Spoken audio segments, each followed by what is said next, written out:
the talk of today. Now, pranas, and according to Vedanta, you have 5 of these pranas from your soul operating the body. These are powers of the soul for the operation of your physical body. Pranas. But it's also translated as a vital currents of life force. The ones that operate the breath, we need to know prana, apana. Prana is what opens up the lungs, the vital current that opens up your lungs. Powers your brain to work and your senses. Prana, it's an energy that expands and powers. Apana is the opposite. It pushes out, it cleanses. So your out breath is based on apana. All your toilet duties are based on apana. Evacuation. Urination. Digestion is a vital current, or vital current operates digestion. It's called samana. All circulatory processes in the body flowing through the body, the whole body, circulatory system.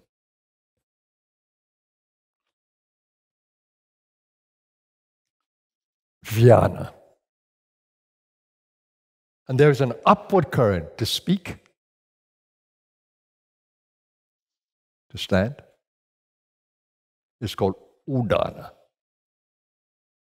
So you have 5 pranas. Panchavayu, it's vayu.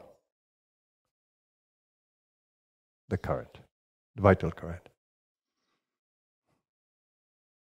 Prana, apana, samana, udana, vyana. That's Vedanta system.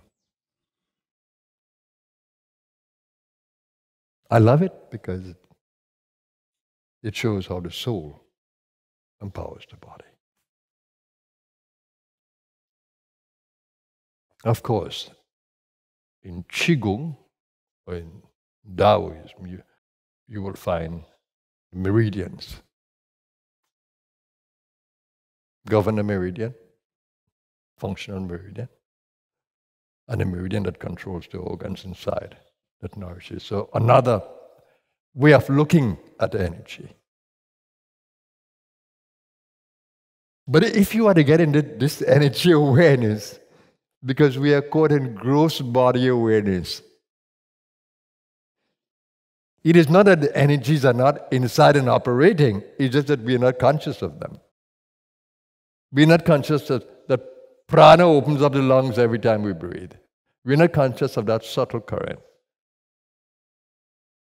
that prana vayu. We're not conscious of this energy that we use for urination, evacuation of the bowel, sexual activity. We're not aware that we're using a current of energy from the soul.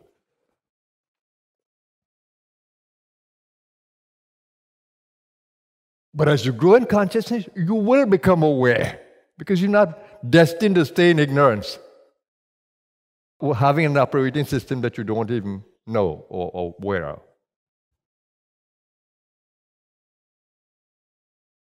My passion for learning is so great that when I read it one time, I'm not going to forget it. It makes an impact on my mind. And I've always been one for practical. If I learn something, I need to put it into practice. And that's why I love science. That's why I loved engineering. Always it's the application of knowledge.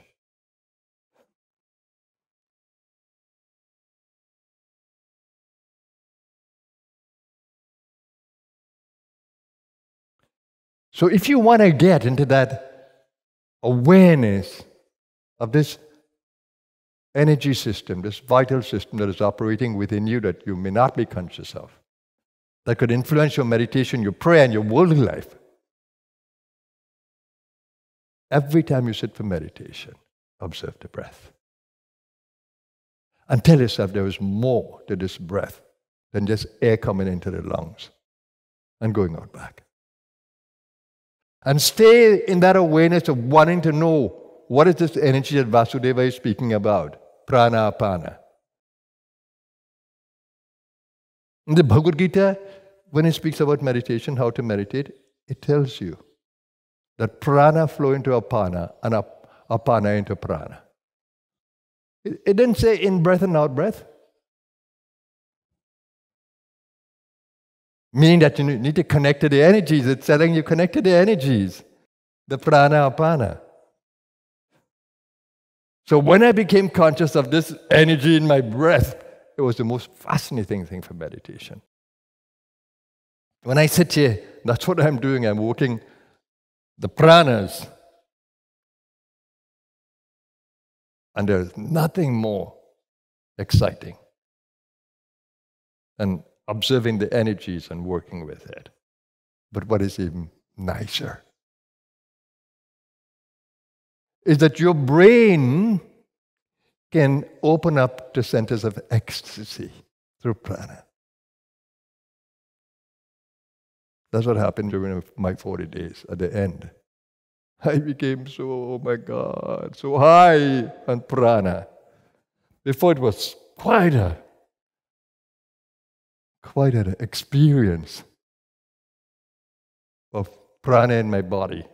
And I can't control it. I have to connect with this energy that held me in this state of prana awareness. And then it blew my brow into my crown.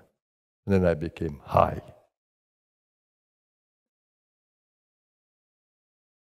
The centers of ecstasy in my brain opened up. And there is nothing more beautiful than when you can live in a human body. And that prana creates ecstasy in your space. Oh my God, I thought this is how drug addicts are. They use a substance to try to stimulate these centers, but of course, they become addicted and they wreck the nervous system. But this, no addiction and no wrecking of your nervous system. Just this beautiful energy through the body. It took me months before I could become normal and learn to move pranas again in the body.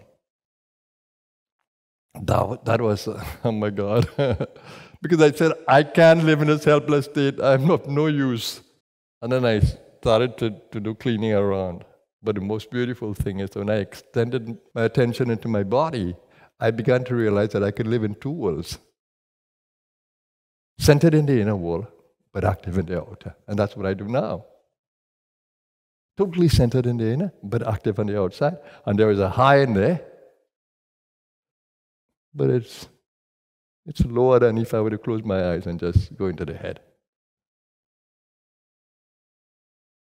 But I love the body as well, right? I love my creature. I love my animal. So I drank my tea and I drank water because it needed it. I'm conscious that it needed it.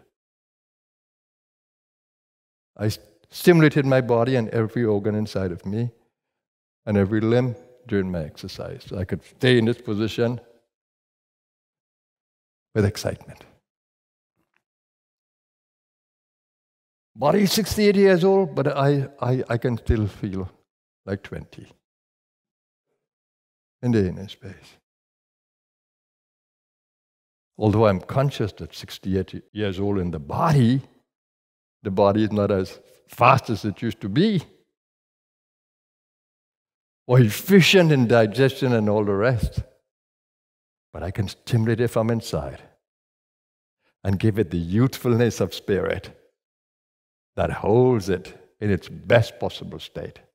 That's beautiful for me. And I want to do that till my last day on this planet. I'm excited. And there's a subtle excitement, even when my purpose is finished, that I'm not going to leave this world in darkness and ignorance. No. Consciously leave this world. The yogi's final exit is called Mahasamadhi, the great ecstatic leaving. That's how all the great ones left. That's how my guru left. That's how my Param Guru left. That's how yogis leave the world.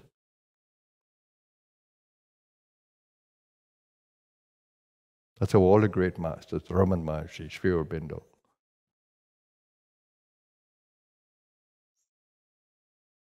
Aren't you excited about learning this? Every day you can connect with the God space. You don't have to get to there like yesterday. No. Take your time. You're on a karmic journey. Honor your responsibilities. Whatever you get in your meditation, thank the universe for it. Because it will grow. Once you dedicate it to your meditation, this will grow. Once you dedicate it to your sadhana, this will grow. You will feel closer and closer to God every day. And you know the story. The Christ said it. Seek ye first the kingdom of God and His righteousness. And all these things in the material world will come to you. That's how my life was. So once you stay anchored in the divine and carry that through the day, everything that you need and want, well, maybe I need to qualify that. Everything you deserve, you have merit for, will come to you. Because you can't want something and have no merit for it. You can't want something and not deserve it. You have to be deserving. When you do your sadhana, then you are deserving of merit to experience more and more. If you don't do the sadhana, how will you have merit? When you give and you are charitable, you have merit to always have and always get. If you hold and you possess, look what happens. The hand is not open to receive. Open the hand. Let it flow. More will come. That's a law of life. But you need to get to know the inner world. It is the most beautiful. Today we live in a world that is dark.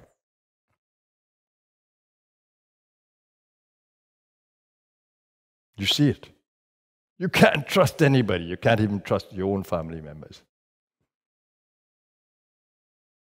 Because they have their own thinking, they have their own mind. And those things can change. Yesterday, your friend, well, who you thought you were your friend, may change today and become your enemy. That's the world outside of you. So what do you do when fortune change, things change on the outside? You stay anchored in the divine. You'll be protected. You'll be nourished. You'll be taken care of. And all that is good will come to you. Stay anchored in the divine. But every day, in some measure, ensure that you make time to anchor yourself in the God space. It's most important. So that's my Sunday message to you. Are you going just to listen to it now and never listen to it again? Are you going to write down some thoughts on what I said? Are you going to keep it in your mind? Are you going to contemplate it? Or is it just a good talk? No. Hopefully it would have impacted in you as a seed, idea, thought, and it will sprout inside through your remembering and your contemplation.